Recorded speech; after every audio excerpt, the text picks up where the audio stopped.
Vamos con la segunda parte del programa. Está interesante la discusión porque tiene que ver sobre otros asuntos, pero voy a dar la palabra ya de modo más organizado a Jimena, como había ofrecido. Jimena, ¿cómo entender políticamente esto? Algo usted ha señalado, ha sido muy severo, muy crítico a Andrés Páez, pero ¿cómo entender este cambio? El mismo presidente varias veces ha dicho que no está interesado, que no quiere perpetuarse en el poder, que tiene asuntos de orden familiar, personal, en fin. Pero ¿cómo entender políticamente esta propuesta? Bueno, lo que ha hecho el presidente, me parece el 24 de mayo, cuando justamente lo dice públicamente, es responder a un pedido que hemos hecho desde hace más de un año. Recuerdo cuando estábamos en las candidaturas para los 4 en el proceso de febrero del año anterior, del 2013, se planteó este tema. Ya se habló de eso. Por supuesto, se habló del tema de la reelección justamente porque se presentaba o ya se vislumbraba la reelección de Nebot y había un debate de dos lados, ¿no? Es decir, para un lado se estaba perfecto que alguien se perpetúe, que alguien continúe durante varios años como alcalde de Guayaquil, pero para el otro lado estaba realmente prohibido, inhibido, ilegítimo, como dicen por acá. En realidad, yo creo que hay diferentes opiniones, pero de ahí a decir que es ilegítimo, ilegal, creo que hay que ir, como ya lo cita Fabián, a los textos, hay que ir a la norma y en eso estamos completamente habilitados para un cambio constitucional que signifique la reelección. Y por otro lado, en temas de principios, en la Constitución ya consta el principio de la reelección, es decir, no es que aquí se esté inventando nada, todavía no estamos hablando de una reelección indefinida, todavía no tenemos el texto que estaremos enviando a la Corte Constitucional. Creo que el debate que tendremos, y esperamos tenerlo la próxima semana en el bloque de Alianza País con los compañeros y compañeras que están respaldando esta postura, tendrá que extenderse hacia qué tipo de reelección. Yo creo que amerita un debate más profundo. Pero ¿por qué, Jimena? ¿Por qué es que se quiere? El principio está en la Constitución. ¿Por qué se quiere? La Constitución ya habilita la reelección, ya habilita, eso está, en el 2008 se aprobó.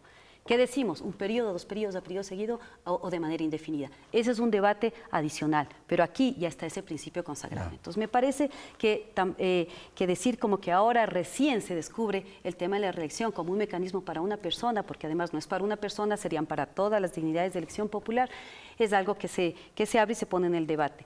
Por la vía de la enmienda. La vía de la enmienda, yo creo que aquí también se quiere cerrar y se quiere ocultar lo que promueve todo el espacio de debate y discusión que promueve la vía de la enmienda.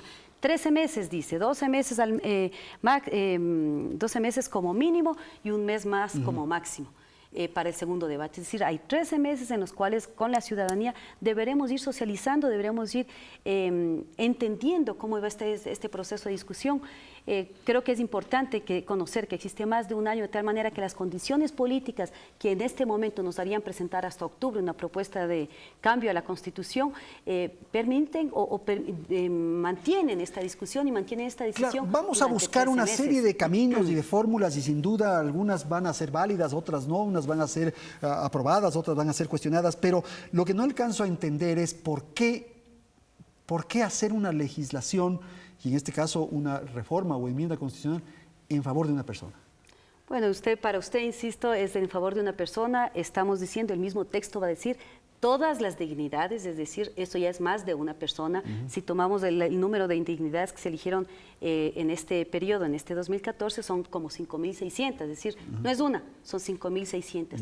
¿Y qué es lo que hace? Yo creo que habilitar una posibilidad al pueblo, a la ciudadanía que elige por sus circunscripciones y demás, a las diferentes dignidades, la posibilidad de que aquel que lo hizo bien se mantenga. Y que el pueblo sea el que resuelva en las urnas quién debe quedarse y quién debe salir. Por supuesto, se convoca a un proceso de elección, no se convoca no se designa un presidente. Entonces, si el pueblo vale para eso, ¿por qué no vale ahora para la reforma constitucional? Porque las elecciones, digamos, el formato, la vía para la elección popular es la elección, como su nombre indica. Claro, sí, está bien, perfecto. La vía para un cambio constitucional, la enmienda posibilita hacerlo a través de la Asamblea. Sin necesidad de consultar al pueblo. Sin necesidad, es decir, hay dos vías. Tenemos la mayoría en la Asamblea Nacional. Es esa la estrategia que nos hemos trazado. Es decir, no en vano la ciudadanía nos ha dado esa responsabilidad. Yo creo que también tenemos que asumirla como asambleístas. A nosotros se nos ha depositado una gran responsabilidad de tomar decisiones y muchos de nosotros estamos habilitados y lo vamos a hacer con gusto. Esos tienen autoridad suficiente. Lo vamos a hacer. Doctor Torres. Una aclaración. Nebot participó esta última vez como candidato nuevamente a la alcaldía de Guayaquil, no porque se haya hecho una reforma que le beneficie a él, sino porque el sistema legal y constitucional le permitía, y esta, evidentemente, sería su última presentación. En cambio, la propuesta gubernamental es la de cambiar la Constitución para beneficiar a aquel y aquellos que están ahora en el poder. Es distinta la situación del alcalde de Guayaquil de la del presidente. O sea, perdón, doctor, estamos jugando ahora el campeonato mundial y a veces las figuras del fútbol ayudan para entender. Estamos en el partido y en el transcurso del partido se decide cambiar las normas de la FIFA en lo que tiene que ver, por ejemplo, con el penal o las manos, una cosa de estas. Sí. En medio del partido. Eso es lo que no está bien. Es el problema, cambiar las reglas. Yo creo que la figura es equivocada. A ver, no, es que me gusta plantear. Se plantea para otros partidos que vendrán después. Después terminado este partido. Procesos electorales, por supuesto. No es en el mismo que se cambian las reglas de juego. En todo caso, la Constitución de 1967 tenía una disposición sabia, prohibía expresamente que se haga un cambio constitucional para beneficiar a aquellos que están en el poder y puedan permanecer. En todo caso, más allá de la discusión constitucional, que la tienen ganada, porque resulta que el árbitro es de ellos. La Corte Constitucional, que se va a pronunciar sobre este tema, dirá lo que le interesa al poder. El árbitro, y juegan inclusive con árbitro constitucional propio, independientemente de que allí pueda haber buenos o buenas juezas. Pero a mí lo que me preocupa es la justificación. Queremos y debemos quedarnos en el poder, dicen, para asegurar la continuidad del proyecto político. Vea usted cómo está Venezuela por asegurar la continuidad del proyecto político. Vea usted cómo está Cuba por asegurar la continuidad del proyecto político. Queremos que Ecuador, al menos en términos económicos y políticos, sea como Cuba o como Venezuela. Al menos yo, no. Me preocupa entonces que se confunde esto del proyecto político con el manejo mismo del Estado. ¿Y qué proyecto político? El que sube impuestos, el que no garantiza los niveles de seguridad que queremos los ecuatorianos, el que no permite alta inversión en el país que genere empleo y trabajo, el que nos mantiene lejos de la Alianza del Pacífico. Doctor Torres, eso lo tiene que resolver el pueblo ecuatoriano en las urnas el momento en que estemos en la campaña. Es que no le preguntan nunca el proyecto, presentan nombres, candidatos. ¿Cómo son las campañas electorales en las que habían ganado aquellos que hoy gobiernan? Son campañas con puro marketing político. El proyecto como tal no está en discusión. Por ello es que muchas de las medidas que adoptan no tienen el favor popular. Ahora mismo, la ley de aguas. Vea usted, el gran problema que existe en el Ecuador. Hay amplios sectores ciudadanos en contra de la ley de aguas, y no solamente indígenas, también campesinos. En mi provincia, la de Tungurahua, y en el centro del país, el 80% de regantes no están vinculados a comunidades indígenas y han sido excluidos. De tal modo que el proyecto es un verdadero cuento, es el pretexto, la justificación, y cuando se maneja el Estado hay que olvidarse de los proyectos políticos, al menos de estos proyectos sesgados. Bueno, yo quisiera, para terminar la parte constitucional, la parte legal, porque ya nos vamos a referir, va a haber tiempo de referirnos a lo político. El principio constitucional de la alternabilidad está más garantizado que nunca. La voz del pueblo es la voz de Dios, y la alternabilidad la tiene la ciudadanía. No estamos cambiando la estructura del Estado ni las reglas del juego. Bueno, pero esa expresión es muy interesante. Cada 4 años, el pueblo el que resuelve esta reforma constitucional. Por supuesto, cada 4 años, la ciudadanía puede elegir o no al presidente que vaya a la reelección o no. Cada 5 años puede elegir o no a las autoridades de los gobiernos autónomos descentralizados que vayan a la reelección.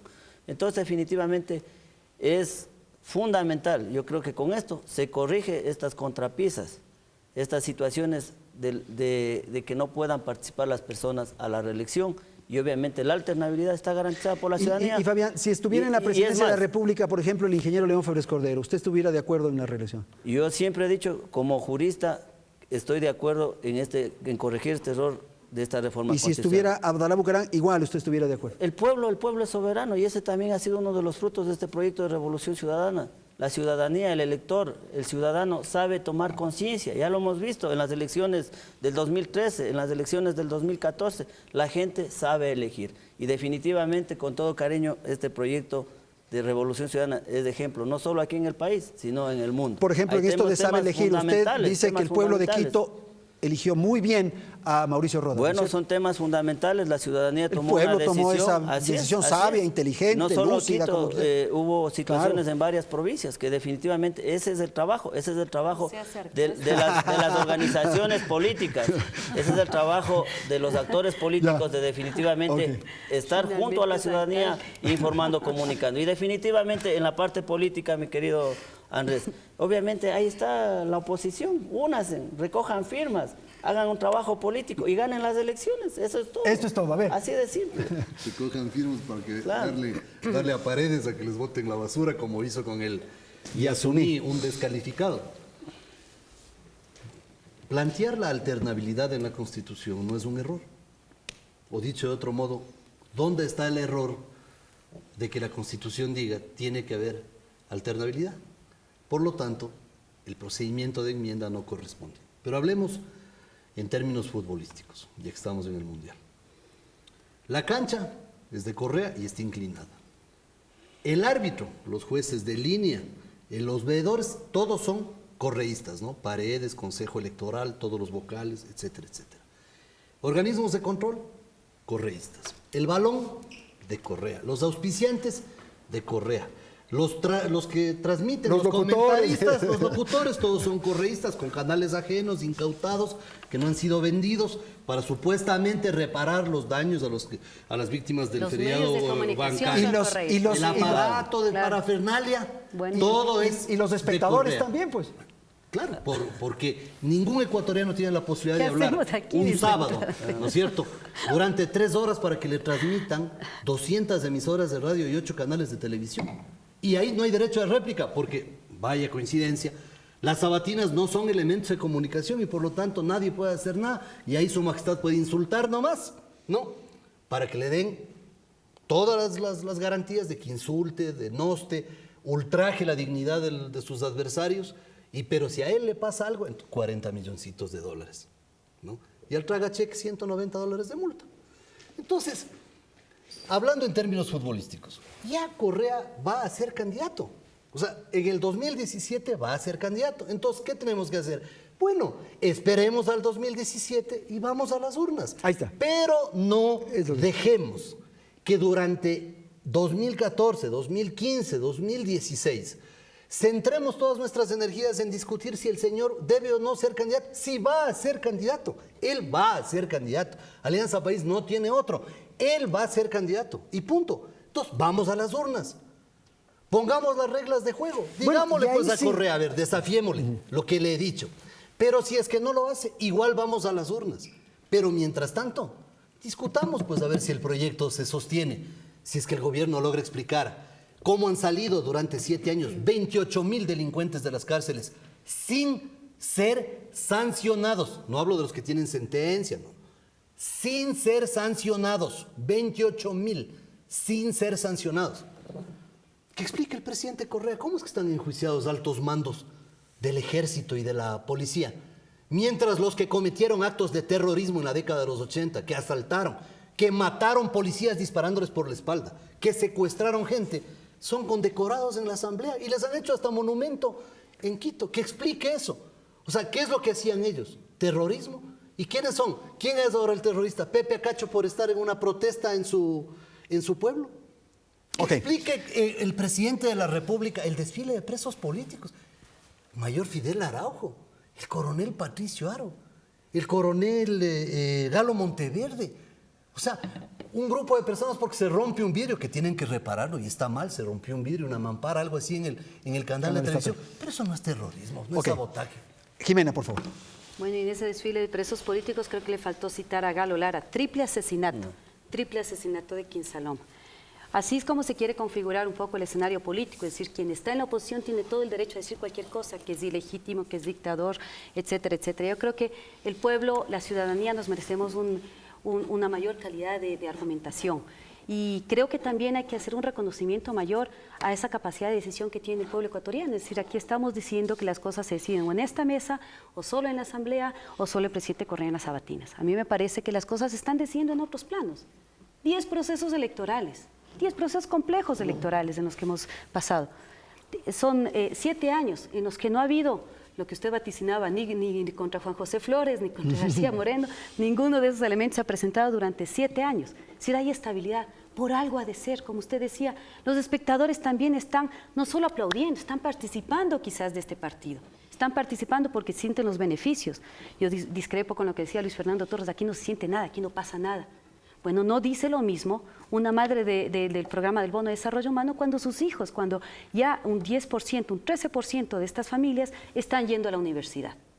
Ellos no dicen lo mismo. Quizás Luis Fernando no, para él no existe ningún cambio, existen cambios quizás para el otro lado, porque hay más justicia, porque hay más equidad. Y eso lo va viviendo la gente del pueblo. Y por eso es que este proyecto se va sosteniendo. Es decir, no es solo el marketing, eso sería desdeñar la capacidad de escucha, de entendimiento, de comprensión, de análisis que tiene el pueblo ecuatoriano. No es solo eso. Los enlaces ciudadanos que se hacen todos los sábados, que permiten justamente lo que yo creo que señala Andrés Páez, que exista comunicación, que exista diálogo, que exista conocimiento y que sobre eso la gente pueda reclamar, argumentar, pedir más información, etcétera. Antes no conocíamos, antes alguna vez bromeábamos, ¿cuándo habíamos visto a un presidente antes? Sino que veíamos únicamente las caravanas que pasaban. Ahora al mismo presidente se le puede increpar, se le puede decir, se le pasan papeles sobre cosas que ocurren o que dejan de pasar. Y esos son momentos, digo, a veces cotidianos o muy primarios, pero son también momentos de contacto que permiten ir construyendo y que este proyecto de transformación, que esperamos que sea una revolución ciudadana, permite irlo construyendo conjuntamente con la ciudadanía. Yo creo que eso no hay que desdeñar, no hay que dejar de un lado la posibilidad, la voluntad que tiene el pueblo ecuatoriano, los resultados que se van viendo en los sectores, sobre todo más pobres de la ciudadanía. Es indudable los indicadores sociales, que no es porque se ha aplicado una política social desde el Ministerio de Inclusión o desde el Ministerio de Desarrollo Social, es porque el conjunto de las políticas nos dan como resultantes mejores condiciones para el ciudadano y para la ciudadana. Y ahí es donde nos afincamos. Y por eso yo creo que responde también en parte a la pregunta suya que le hacían por el lado político, ¿por qué una reelección? ¿Por qué en este momento? ¿Por qué en el 2008 no y por qué ahora sí?